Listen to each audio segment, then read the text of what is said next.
Hey guys, അപ്പം ഇന്നത്തെ video എന്ന് പറഞ്ഞാൽ ലൈഫ് ആഫ്റ്റർ 4 PM ജോലിയൊക്കെ കഴിഞ്ഞ് വീട്ടിലേക്ക് പോയിട്ട് പിന്നെയുള്ള വിശേഷങ്ങളായിരിക്കും പിന്നെ ഇന്നത്തെ വീഡിയോയിൽ.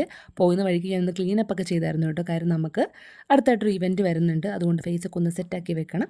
കുറേ നാൾ കൂടി ഇങ്ങനെ ക്ലീനപ്പ് ഒക്കെ ചെയ്യുന്നതുകൊണ്ട് എനിക്ക് ഫേസിലൊരു മാറ്റം തോന്നുന്നുണ്ട്. അത് മാത്രമല്ല, നമ്മളിപ്പോൾ സ്കിൻ കെയർ ഒക്കെ നന്നായിട്ട് കറക്റ്റായിട്ട് ചെയ്ത് പോകുന്നുണ്ടല്ലോ. അപ്പോൾ അതിൻ്റെ ഒപ്പം ഇങ്ങനെ ക്ലീനപ്പ് ഒക്കെ ചെയ്യുമ്പോൾ കുറച്ചും കൂടി എക്സ്ട്രാ ഒരു റിസൾട്ടായിട്ട് തോന്നാറുണ്ട് കേട്ടോ എനിക്ക്. പിന്നെ എൻ്റെ കുറേ മേക്കപ്പ് ഐറ്റംസ് ഒക്കെ ഒന്ന് സെറ്റാക്കി വെക്കാനുണ്ടായിരുന്നു. കാര്യം എന്തായാലും ഇപ്പോൾ അടുത്തിന് ആവശ്യമുണ്ട്. ഞാൻ ആ ഇവൻറ്റിന് പോകുമ്പോൾ ഞാൻ തന്നെയാണ് മേക്കപ്പ് ചെയ്യണത്. അപ്പോൾ എല്ലാവർക്കും കിട്ടണമല്ലോ, അതുകൊണ്ട് എല്ലാവർക്കും അടുക്കി പെറുക്കി വെച്ചിട്ടുണ്ട് കേട്ടോ. സന്ധ്യപ്പതി അമ്മച്ചി വിളക്കൊക്കെ കത്തിച്ചു, പ്രാർത്ഥിച്ചു. അത് കഴിഞ്ഞിട്ട് ഇനി പല്ലുകുഞ്ഞും തെച്ചുട്ട് ഞാൻ മേല് കഴിക്കണം. ഈ സമയമൊക്കെ ആകുമ്പോഴായിട്ട് മേല് കഴിക്കുക. കാരണം രാവിലെ കഴിച്ചാലും ചൂടല്ലേ, കളിച്ച് കുളമാക്കി വെക്കും. അതുകൊണ്ട് രാവിലെ മെനക്കെട്ട് കഴിക്കാൻ നിൽക്കാറില്ല. ഇന്ന് ക്ലീനപ്പ് ചെയ്തുകൊണ്ട് തന്നെ മുഖത്ത് വലിയ കാര്യമായിട്ട് അറ്റകുറ്റപ്പണികളൊന്നും ചെയ്യേണ്ടെന്ന് അവിടെ നിന്ന് പറഞ്ഞായിരുന്നു. അതുകൊണ്ടൊന്നും ഞാൻ ചെയ്തില്ല, ജസ്റ്റ് വാഷ് ചെയ്തേ ഉള്ളൂ കേട്ടോ. ഫേസ് വാഷ് ഒന്നും ഇട്ടില്ല. പിന്നെ വൈകിട്ടത്തേക്ക് കറികളെല്ലാം ഒന്ന് ചൂടാക്കി വെക്കാനുണ്ടായിരുന്നു. അത് കഴിഞ്ഞിട്ട് തെച്ചൂട്ടി എല്ലുകുഞ്ഞും പറഞ്ഞു മഴയൊക്കെ പെയ്യുന്നുണ്ടായിരുന്നു. അപ്പം അവർക്ക് ഫ്രഞ്ച് ഫ്രൈസ് വേണമെന്ന് പറഞ്ഞു. അപ്പം ഞാൻ ഓർത്ത് എന്തെങ്കിലും പൊട്ടറ്റോസൊക്കെ ഇരിപ്പുണ്ട്, അപ്പോൾ ഒരു ഫ്രഞ്ച് ഫ്രൈസ് അങ്ങ് വെക്കാമെന്ന് ഓർത്തു കേട്ടോ. അമ്മച്ചി പറയുകയാണ്, അമ്മച്ചിയുടെ മുഖത്ത് നമ്മൾ മുഖം നോക്കുന്ന കണ്ണാടി തെച്ചൂട്ടി കഴിഞ്ഞ ദിവസം അറിയാണ്ട് പൊട്ടിച്ചു, അങ്ങനെ അവൾക്ക് വിഷമായി പോയി എന്നൊക്കെ വന്നിട്ട് എന്നോട് പറയാനായിട്ട്. അങ്ങനെ അതൊക്കെ പറഞ്ഞിട്ട് അമ്മച്ചി പോയി. അപ്പം ഞാൻ ഏട്ടേ വരുന്നുണ്ട് ജോലി കഴിഞ്ഞിട്ട്. അപ്പോൾ കാപ്പിയും വെക്കുവാണ്. പിന്നെ കറികളൊക്കെ ഒന്ന് ചൂടാക്കി വെച്ചിട്ട് അടുപ്പ് ഒഴിയുമ്പോൾ നമ്മുടെ ഈ ഫ്രഞ്ച് ഫ്രൈസ് വെക്കാമെന്ന് ഓർത്തിട്ട് ഞാൻ ഫ്രഞ്ച് ഫ്രൈസിനുള്ള പൊട്ടറ്റോസൊക്കെ എടുക്കുവാണ് കേട്ടോ. പിന്നെ ഞാൻ മുന്നത്തെ വീഡിയോസിലൊക്കെ പറഞ്ഞിട്ടില്ലേ, നമ്മളിപ്പോൾ കുക്കിങ്ങിനൊക്കെ മെയിനായിട്ട് യൂസ് ചെയ്യുന്നത് ഒലിവ് ഓയിലാണ്. അപ്പോൾ അത് ഏറ്റവും ബെസ്റ്റായിട്ട് യൂസ് ചെയ്യാൻ പറ്റുന്നതും ഈ ഫ്രൈ ചെയ്യുന്ന സമയത്തൊക്കെ ആണ് കേട്ടോ. ഐഡിയലാണ് ഫ്രൈ ചെയ്യാനായിട്ട്. അപ്പോൾ പൊട്ടറ്റോസൊക്കെ ഞാൻ എടുത്ത് തൊലിയൊക്കെ കളഞ്ഞ്, ഞാൻ തൊലിയല്ല കളഞ്ഞു കേട്ടോ, അമ്മച്ചിയാണ് തൊലിയൊക്കെ കളഞ്ഞ് തന്നിരുന്നത്.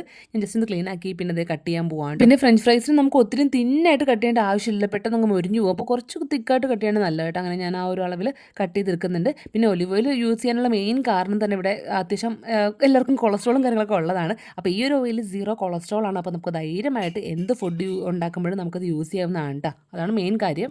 ദച്ചൂട്ടിയാണെങ്കിൽ അടുത്ത് തന്നെ നിൽക്കോട്ടം ഉണ്ടാക്കി കഴിഞ്ഞോ എന്ന് ചോദിച്ചിട്ട് ഞാൻ പറഞ്ഞത് തുടങ്ങുന്നേ ഉള്ളൂ, അവിടെ പോയി ഇരുന്നോളം പറഞ്ഞിട്ടുണ്ട്. പിന്നെ നമ്മുടെ ഒലിവ് ഓയിൽ യൂസ് ചെയ്യുന്ന വേറൊരു കാര്യം എന്ന് വെച്ചാൽ നാച്ചുറൽ ആയിട്ടൊരു ഫ്ലേവറും അരോമയൊക്കെ നമുക്ക് തരുന്നുണ്ട്. കൂടാതെ നമ്മൾ എന്ത് ഡിഷാണ് ഉണ്ടാക്കുന്നത് അതിൻ്റെ എക്സാക്ട് ആ ഒരു ഫ്ലേവർ തന്നെ കീപ്പ് ചെയ്യാനായിട്ട് നമ്മളെ സഹായിക്കുകയും ചെയ്യും. ഒരു മാറ്റം വരത്തില്ല ആ ഒരു കറിൻ്റെ ടേസ്റ്റിന്. അത് മാത്രമല്ല കേട്ടോ, നമ്മുടെ ബോഡിയിലുള്ള ആ ഒരു ചീത്ത കൊളസ്ട്രോളിൻ്റെ അളവ് നമുക്ക് നല്ല രീതിക്ക് കുറയ്ക്കാൻ പറ്റും ഈ ഒരു ഓയിലിൽ യൂസ് കൊണ്ടിട്ട്. അപ്പം ഇതുവരെ ഒലിവ് ഓയിൽ യൂസ് ചെയ്തിട്ടുണ്ടെങ്കിൽ ഒന്ന് യൂസ് ചെയ്ത് നോക്കാം കേട്ടോ. നിങ്ങൾക്ക് പ്രൊഡക്റ്റിന് ലിങ്ക് വേണമെങ്കിൽ ഞാൻ ഡിസ്ക്രിപ്ഷനിൽ കൊടുത്തേക്കാം, ചെക്ക് ചെയ്ത് നോക്കാവേ. ഇപ്പോൾ വന്ന് രാത്രി അങ്ങനെ ഫുഡ് കഴിക്കൽ വളരെ കുറവാണ്. ഞങ്ങളിപ്പോൾ 1.5 വർഷമായിട്ട് ഫുഡ് കഴിക്കലിനായിട്ട് ഇല്ല, തീരെ കുറവാണ്. എന്തെങ്കിലുമൊക്കെ ഒരു ഇത് കഴിക്കുന്നത് മാത്രമേ ഉള്ളൂ കേട്ടോ. തെച്ചൂട്ടി അങ്ങനെ ഇപ്പം തീരെ കുറഞ്ഞ് വരുവാണ് ഫുഡ് കഴിക്കുന്നത്. ഇതുപോലെ എന്തെങ്കിലുമൊക്കെ സ്നാക്സ് വേണമെന്ന് പറഞ്ഞ് പിന്നെ അവൾക്ക് വേറെ ഫുഡ് കഴിക്കൽ വളരെ കുറവാണ്. അവൾക്ക് വേണ്ടെന്ന് തന്നെ പറയും കേട്ടോ ചോറൊക്കെ. അല്ലുകുഞ്ഞ് പിന്നെ വിശന്ന് ഞാൻ പറഞ്ഞോളും. തെച്ചൂട്ടിക്കാണ് ഫുഡ് കഴിക്കാൻ നല്ല മടി കേട്ടോ. അപ്പോൾ എന്തായാലും ഇന്ന് അവൾക്ക് അവളുടെ ഫേവറേറ്റ് ഫ്രഞ്ച് ഫ്രൈസ് ഉള്ളതുകൊണ്ട് ഇനി ചോറ് കഴിക്കുന്ന ഡൗട്ടാണ്. എന്നാലും ഞാൻ മാക്സിമം കൊടുക്കാൻ നോക്കൂട്ടോ. അല്ലെങ്കിൽ പിന്നെ ഉണ്ടല്ലോ, ഉറക്കാൻ കയറ്റുമ്പോൾ ഭയങ്കര വിശപ്പ് പറിച്ചിലാണ്. അത് വിശന്നിട്ടൊന്നാലെന്ന് എനിക്ക് അറിയാം. എന്നും ഒരു തവണ വിശന്നെന്ന് പറഞ്ഞപ്പോൾ ഞാനാണെങ്കിൽ ചെറുപഴം കൊടുത്തു കേട്ടോ. അങ്ങനെ കുറേ നേരം അരമണിക്കൂറൊക്കെ ഇരുന്ന് ചെറുപഴമൊക്കെ കഴിച്ചു. പിന്നെ മുതൽ എല്ലാ ദിവസവും നൈറ്റ് ഉറക്കാൻ കയറ്റുമ്പോൾ നമുക്ക് പഴം വേണം. അത് പഴം ഇല്ലെന്ന് പറയുമ്പോൾ വേറെ എന്തെങ്കിലും സ്നാക്സ് വേണം. പിന്നെ എനിക്ക് മനസ്സിലത് അടവാന്ന് മനസ്സിലായി. കാരണം അത്രയും കൂടെ നേരം കളിച്ചുകൊണ്ടിരിക്കാമല്ലോ. പക്ഷേ നമുക്കിൻ്റെ വിശക്കണം എന്ന് പറഞ്ഞ കാര്യമാകുമ്പോൾ നമുക്ക് കള്ളമാണോ അല്ലെങ്കിൽ ഉള്ളതാണോ എന്ന് മനസ്സിലാവത്തുമില്ല. അതുകൊണ്ട് പിന്നെ ഞാൻ ചോറ് എന്തായാലും നിർബന്ധമായിട്ട് നന്നായിട്ട് വയറ് നിറച്ച് തന്നെ കൊടുക്കാൻ ഞാൻ നോക്കാറുണ്ട്. ഇപ്പോൾ എന്ത് കഴിച്ചെന്ന് പറഞ്ഞാലും കിടക്കുന്നതിന് മുന്നേ ആയിട്ട് പിന്നെ ചെറുപഴമൊക്കെ വല്ലതും ഉണ്ടെങ്കിൽ അതും കൂടെ കൊടുത്തിട്ട് കിടത്തും. അപ്പോൾ പിന്നെ കിടത്തി കഴിഞ്ഞിട്ട് വേണമെന്ന് പറയത്തില്ലല്ലോ. അങ്ങനെ വെയിറ്റ് ചെയ്തിരിക്കുവാണ് നമ്മുടെ ഫ്രഞ്ച് ഫ്രൈസ് കഴിക്കാൻ വേണ്ടിയിട്ട്. ഈ ഒരു സന്തോഷമൊക്കെ ഫ്രഞ്ച് ഫ്രൈസ് ഇപ്പോൾ കിട്ടുന്നുള്ള സന്തോഷമാണ് കേട്ടോ. മുന്നേയൊക്കെ നമ്മൾ കടയിലൊക്കെ പോയിട്ട് ഈ ഫ്രഞ്ച് ഫ്രൈസ് വാങ്ങിച്ച് കൊടുക്കുമായിരുന്നു കേട്ടോ. ഇപ്പോൾ പിന്നെ വീട്ടിൽ തന്നെ ഉണ്ടാക്കിയും കൊടുക്കും.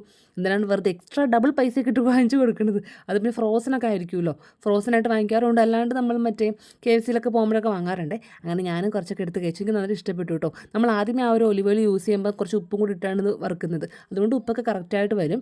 അങ്ങനെ അതും ചായയും കൂടെ ഞാൻ കുടിച്ചു. പിന്നെ ഏട്ട വന്നപ്പോൾ കുറച്ച് ഏട്ടയ്ക്കും കൊടുത്തു കേട്ടോ. അത് കഴിഞ്ഞിട്ട് കുറച്ച് മുട്ടയൊക്കെ ഏട്ട വാങ്ങിച്ചിട്ട് വന്നായിരുന്നു നാളത്തേക്ക് വേണ്ടി. ഇവിടെ എല്ലാ ദിവസവും മുട്ട വാങ്ങിക്കുന്നത്, കാരണം മുട്ടയാണ് മെയിനായിട്ട് ഇവിടെ ഓടുന്നത്. ഇവർക്ക് കൊടുക്കാറുണ്ടല്ലോ, അപ്പോൾ നമ്മൾ നൈറ്റ് കഴിക്കാറുണ്ട്.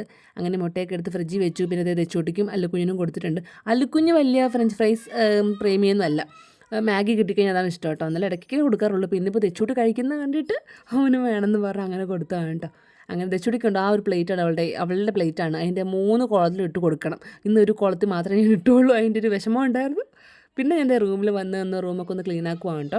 അപ്പം നമുക്ക് സന്ധ്യയ്ക്കൊക്കെ മഴ പെയ്ത് കഴിഞ്ഞാൽ നമുക്ക് നൈറ്റ് കിടക്കാൻ നല്ല സുഖമാണ് കേട്ടോ. എനിക്ക് വേറെ എവിടെ പോയാലും ഇത്രയും ഒരു ഫ്രഷ്നെസ് കിട്ടിയിട്ടില്ല. ഞങ്ങളുടെ മുറിക്കകത്ത് കയറുമ്പോൾ ഭയങ്കര കൂളാണ് കേട്ടോ. അത് ആ മരങ്ങളും ആ റബ്ബറൊക്കെ ചുറ്റും ഉള്ളതുകൊണ്ടാന്ന് തോന്നുന്നു കേട്ടോ. നമുക്ക് എത്ര മഴയുണ്ടെങ്കിലും മീൻസ് എത്ര ചൂടുണ്ടെങ്കിലും സന്ധ്യയ്ക്ക് ഒരു ചെറിയ മഴ പെയ്ത് കഴിഞ്ഞാൽ നമുക്ക് നൈറ്റ് കിടക്കാൻ നല്ല സുഖമാണ് കേട്ടോ. പിന്നെ ജെല്ലും കൂടെ തുറന്നിടണേ ഉള്ളൂ. പക്ഷെ എനിക്ക് പേടിയാണ് ഇപ്പോഴത്തെ ഒരു വാർത്തകളൊക്കെ കണ്ട് ജെല്ല് തുറന്നിടാൻ. അവിടെ ഞാൻ കിടക്കുന്നതിന് തൊട്ട് മുന്നേ എല്ലാം അടച്ചിടും, അതുവരെ തുറന്നിടും കേട്ടോ. പിന്നെ കഴിഞ്ഞ ദിവസം കൂടി കട്ടിലടിയിലും കാര്യങ്ങളൊക്കെ ചെക്ക് ചെയ്തേ ഉള്ളൂ കേട്ടോ ഞാൻ. അങ്ങനെ ഇതേ എല്ലാം വിരിച്ച് സെറ്റാക്കി ഇനിയിപ്പോൾ അവരെ കൊണ്ട് കിടത്തണം. എൻ്റെ സ്കിൻ ഇപ്പോഴും നല്ല സെറ്റായിട്ട് ഇരിപ്പുണ്ട്. നമ്മൾ ഇന്ന് ക്ലീനപ്പ് ചെയ്ത് വന്നിട്ടല്ലേ ഉള്ളൂ. അങ്ങനെ ഇതേ എൻ്റെ മേക്കപ്പ് ഐറ്റംസൊക്കെ ഈ ഒരു കുഞ്ഞു കള്ളിയിൽ മാത്രം അടങ്ങുന്ന മേക്കപ്പ് ഐറ്റംസാണ് എനിക്കുള്ളത്. അതൊക്കെ സെറ്റാക്കി വെച്ച് പിന്നെ കുറേയൊക്കെ തികയാത്ത അലമാരിൻ്റെ മുകളിൽ ഞാൻ കുപ്പിവള കാര്യങ്ങൾ, കമ്മൽ സെറ്റ്, നെയിൽ പോളിഷും അതൊക്കെ എടുത്ത് വെച്ചിട്ടുണ്ട് കേട്ടോ. പിന്നെ അപ്പോഴേക്കും തെച്ചൂട്ടിൻ്റെ അല്ലിക്കുഞ്ഞിൻ്റെ പല്ല് തേപ്പും കാര്യങ്ങളൊക്കെ കഴിഞ്ഞു. ഫുഡടി കഴിഞ്ഞു. പിന്നെ ഞാൻ പല്ല് തേപ്പിക്കുവാണ്. അതുകൊണ്ട് ജസ്റ്റ് ഒന്ന് ഹോളൊക്കെ ഒന്ന് ക്ലീനാക്കി ഇട്ടു. അപ്പോഴേക്കും നല്ല സമയമായിട്ടുണ്ട് കേട്ടോ. ഇനിയിപ്പം ഇവരെ ഉറക്കണം. നാളെ ഞങ്ങൾ മിക്കവാറും ലീവാണ് എടുത്തേക്കണം. എനിക്ക് തോന്നുന്നു ലീവാണ് ഓഫാണെന്ന് തോന്നുന്നു കേട്ടോ. കാരണം നമുക്ക് നാളെ ഒരു ഇവൻ്റ് ഉണ്ട്. അപ്പോൾ അതങ്ങോട്ട് പോകണം. ഇത് എൻ്റെ ഒരു ലൈഫ് ആഫ്റ്റർ 4 PM ഇങ്ങനെയൊക്കെയാണ് പോകുന്നത്. ഇങ്ങനെ തന്നെ സെയിമൊന്നുമല്ല കേട്ടോ, ഭയങ്കര വ്യത്യാസമൊക്കെ ഉണ്ട്. അപ്പോൾ ഇന്ന് ഇങ്ങനെയാണ് പോയത്. അപ്പോൾ നിങ്ങൾക്ക് വീഡിയോ ഇഷ്ടപ്പെട്ടെങ്കിൽ ലൈക്ക് ചെയ്യുക, സപ്പോർട്ട് ചെയ്യുക, ചാനൽ സബ്സ്ക്രൈബ് ചെയ്യാത്തുണ്ടെങ്കിൽ നിങ്ങൾ ചെയ്തേക്കാം കേട്ടോ. അപ്പോൾ നമുക്ക് വീണ്ടും അടുത്ത ദിവസം പുതിയൊരു വീഡിയോ ആയിട്ട് കാണാം. അതുവരെയും ബൈ.